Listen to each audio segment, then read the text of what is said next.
અને અમદાવાદના દાણી લીમડામાં કોંગ્રેસે છેલ્લી ઘડીએ મેન્ડેટ આપ્યું. શહેજાદ ખાન પઠાણને ટિકિટ આપતા તેમણે ઉમેદવારી ફોર્મ ભર્યું. સમર્થકોની સાથે રેલી કાઢી. લાલ દરવાજા મહેસૂલ કચેરીએ ઉમેદવારી નોંધાવી. ભાજપના ભ્રષ્ટાચારના મુદ્દાઓની સાથે જનતાની વચ્ચે જઈશું, શહેજાદ ખાન પઠાણે કહ્યું. સ્થાનિક સ્વરાજ્યની ચૂંટણીમાં ઉમેદવારો ફોર્મ ભરી રહ્યા છે, ત્યારે દાણી લીમડા કોંગ્રેસ વોર્ડમાંથી શહેજાદ ખાન પઠાણને ફરી મોકો મળ્યો છે. તેમની સાથે વાત કરીશું. શહેજાદભાઈ, ફરી એકવાર દાણી લીમડાની અંદર આપ મેદાને ઉતરવાના છો. આ વખતે કયા મુદ્દા સાથે જનતા વચ્ચે જવાના છો? सबसे बड़ी बात तो यह है कि हम कांग्रेस पार्टी का धन्यवाद करते हैं.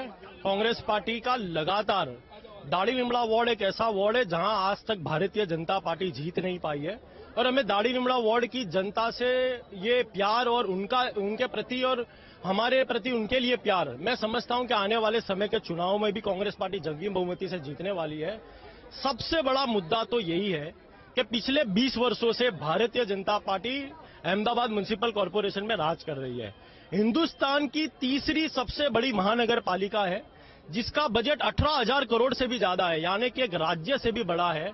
उस महानगर पालिका में भारतीय जनता पार्टी अहमदाबाद शहर की जनता को शुद्ध पानी भी नहीं दे सकी.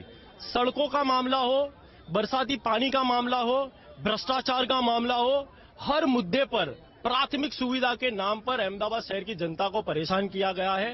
कांग्रेस पार्टी सभी भ्रष्टाचार के मुद्दे को लेकर सड़कों पर उतरने वाली है, और हमें पूरी उम्मीद है कि कांग्रेस पार्टी के सभी कैंडिडेट जिस प्रकार से भारतीय जनता पार्टी ने प्राथमिक सुविधा के लिए परेशान किया है, इस चुनाव में कांग्रेस पार्टी उन्हें उखड़ के फेंकने वाली है.